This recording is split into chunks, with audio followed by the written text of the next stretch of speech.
Thanks for watching. Don't forget to like, comment, share and subscribe to Mufti Tariq Masood, famous scholar.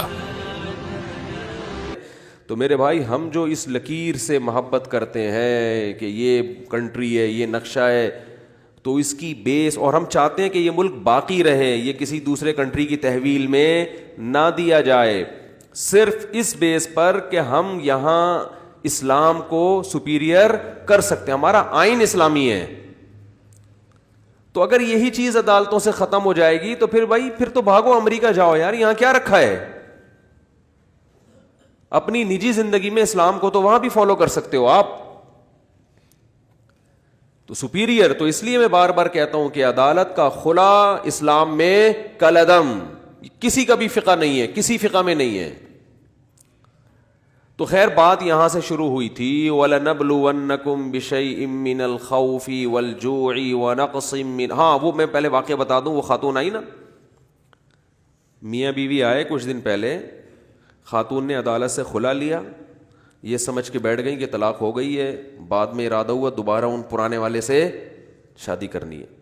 پھر فتویٰ لے رہی ہیں کہ پرانا خلا صحیح ہوا تھا کہ نہیں ہوا تھا, کیونکہ اب موڈ ہو رہا ہے دوبارہ نکاح کرنے کا.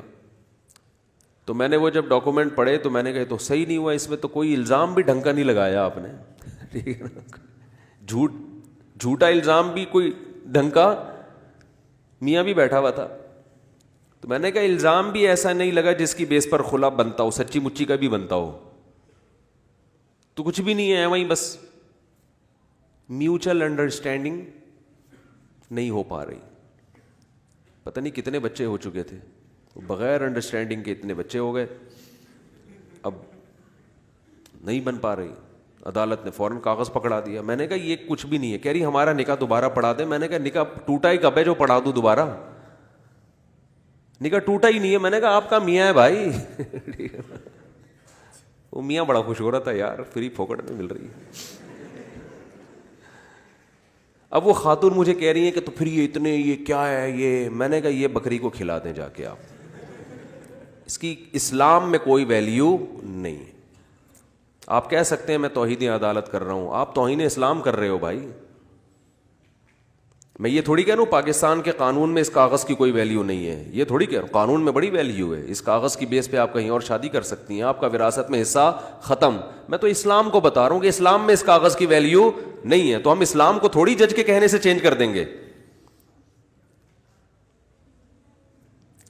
اس پہ کوئی ہم سے بات کرنے کے لیے, ڈیبیٹ کرنے کے لیے بلاتا ہے تو ہم عدالت بھی جائیں گے انشاءاللہ, بحث کریں گے. یہ کیا ہے یہ تو جنرل مشرف نے ایک ڈنڈے کی طاقت سے ایک اسلام کو, خلا کے قانون کو کیا ہے مشرف نے. لوگ مجھے کہتے ہیں کہ میں فوج کی حمایت کرتا ہوں اور مشرف نے یہ کیا, اور ڈنکے کی چوٹ پر آپ فلاں جیسے بہادری دکھائی, آپ بھی فوج کے خلاف بولو. میں فوج کی تعریف کرتا ہوں ایز اے ادارہ. باقی جنرل مشرف کے خلاف اگر بولنا بہادری ہے, وہ ہم اس وقت بولے ہیں جب general Musharraf chief of army staff بھی تھے, صدر مملکت بھی تھے, اور اس وقت گرفتاریاں اب سے زیادہ ہو رہی تھیں. اس وقت ممبر پہ بیٹھ کے ہم نے جنرل مشرف کے خلاف آواز اٹھائی تھی. تو یہ جو ہم آرمی کی تعریفیں کرتے ہیں نا, یہ آرمی کے بوٹ پالش کرنے کے لیے نہیں کرتے. نہ ہمیں آرمی سے ایک روپیہ ملتا ہے اس کا, نہ کوئی شاباشی ملتی ہے, کخ بھی نہیں ہے. اور بہت سے لوگ فوج کے خلاف بولتے ہیں لوگوں سے تھپکیاں لینے کے لیے, اپنے آپ پہ بہادری کا لیبل لگانے کے لیے, کہ لوگ کہیں گے حق پرست آدمی ہے, فوج کے خلاف بول رہا ہے. لیکن جب ان کے فوجیوں کے ساتھ اٹھنا بیٹھنا ہوتا ہے تو مکھن میں سب سے آگے وہی ہوتے ہیں. تو اس لیے ہمیں مثالیں نہ دیا کریں کہ وہ فوج کے خلاف ڈٹ کے بولتا ہے تو آپ بھی ڈٹ جاؤ. وہ ڈٹ کے جو بول رہا ہے وہ اس سے ملک کو فائدہ کیا دے رہا ہے, وہ کنٹری کو کیا فائدہ پہنچا رہا ہے. ڈٹ کے بولنے پر گورنمنٹ کی طرف سے کوئی پابندی نہیں ہے, کیونکہ لکیر جس کی ہم بات کر رہے ہیں, جن لکیروں کی حفاظت, تو جغرافیائی لحاظ سے ان لکیروں کی حفاظت فوج کے علاوہ کوئی بھی نہیں کر رہا. دنیا کے ہر کنٹری میں اپنی فورسز سے محبت سکھائی جاتی ہے سوائے پاکستان کے. یہاں اینکر ٹی وی میں ہر اینکر بیٹھ کے فورسز کے خلاف بولتا ہے. اس کی وجہ یہ ہے کہ یہ پاکستان کی لکیریں ان کو پسند ہے ہی نہیں, کیونکہ نظریاتی بیس پہ ہے نا ملک. ان کو کیا کہ پاکستان ٹوٹ جائے, ان کو کیا, ان کا کیا اس سے. تو یہ اپنی ڈھرک نکالتے رہتے ہیں بیٹھ کے. باقی افراد میں خامیاں وہ تو ہیں بھائی. جنرل مشرف کو تو ہم کبھی پسند نہیں کرتے, بیڑا غرق کر دیا ڈنڈے کی زور سے بہت سے الٹے سیدھے. لیکن اس وقت دیکھ لو جنرل مشرف کا ساتھ کس نے دیا تھا. آج جو فوج کے خلاف صبح شام بول رہے ہیں, سب سے زیادہ ساتھ دینے والے وہی تھے, اس وقت ساتھ دے رہے تھے جب مشرف صاحب غلط کر رہے تھے. تو بہادری کے لیبل پبلک کے سامنے لگوانا بہت آسان کام ہے, ٹھیک ہے نا.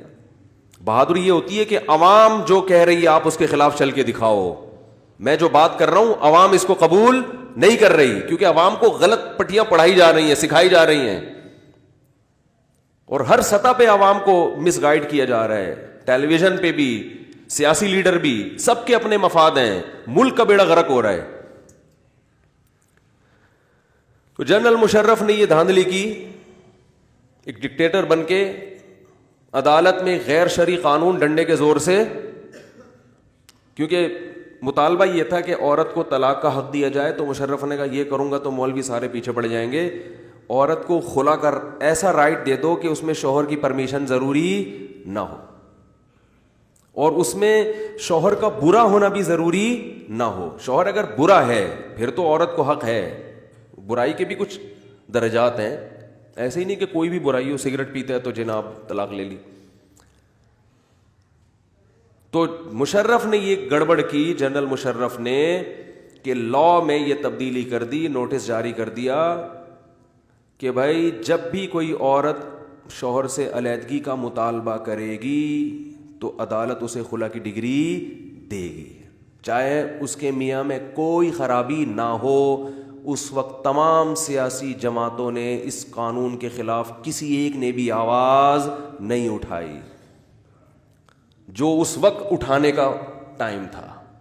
سمجھتے ہو, ہم تو چیخ رہے تھے, ہم کوئی بہت نیک نہیں ہے, لیکن ایک مثال دے رہا ہوں, تو چیخ رہے تھے اس وقت بھی, ممبر پہ بیٹھ کے بول رہے تھے کہ غلط ہو رہا ہے, تو سب خاموش. تو سیاسی جماعتوں کو پر آپ دیں, ووٹ دیں, محبت کریں, ان پر ایمان نہ لے کر آؤ میرے بھائی. سمجھ رہے ہو, کوئی اتنے نیک نہیں ہیں, یہ دودھ کے دھلے ہوئے نہیں ہوتے. سب ان کے اپنے مفاد پہلے, باقی سب چیزیں بعد میں. تو ہاں ان سے کام نکلواؤ, آپ جو اچھے اچھے کام نکلوا سکتے ہو آپ وہ نکلواؤ. ہم یہ نہیں کہتے کہ آپ جس سیاسی جماعت میں اس کو چھوڑ دو. آپ اگر آپ کوئی خیر کا کام کروا سکتے ہو کرواؤ بھائی ان سے, کیونکہ انہی کے ذریعے ہو سکتا ہے, چابی تو انہی کے پاس ہے. لیکن ان کی محبت میں اندھے مت ہو, اندھے مت ہو ان کی محبت. یہ آپ کو آپس میں لڑوا کے کل ایک میز پہ بیٹھ کے چائے پی رہے ہوں گے قوم کے وسیع تر مفاد میں. سمجھ رہے ہو, یہی فوج کل بری تھی آج اچھی ہو جائے گی, آج اچھی ہے کل بری ہو جائے گی, پھر پرسوں دوبارہ اچھی ہو جائے گی, ترسوں دوبارہ بری ہو جائے گی. سمجھ رہے ہو, جب فوج ان کے لیے ہاتھ بڑھائے گی نا, آؤ تو یہ بہت اچھی فوج, یہی آرمی بہت زبردست, ہٹو بچوں, ٹھیک ہے نا. اسی سے اتحاد قوم کا وسیع تر مفاد ہوگا. تو ان کے کہنے پر آپ اپنے کنٹری کے خلاف چلتے ہو یار. مجھے بتاؤ جو بیچارہ فوجی بارڈر پہ لڑ رہا ہے,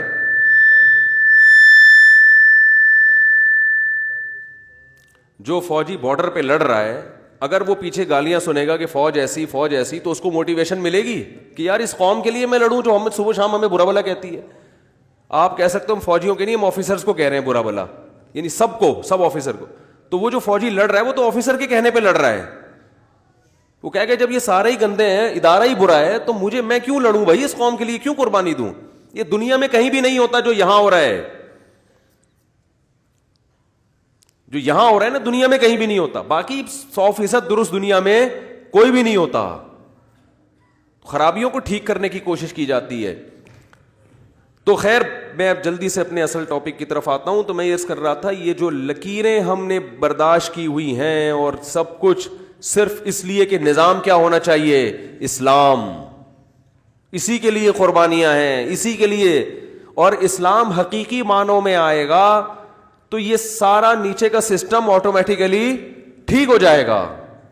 آپ کو پتہ ہی نہیں چل رہا کہ آپ نے کرنا کیا ہے.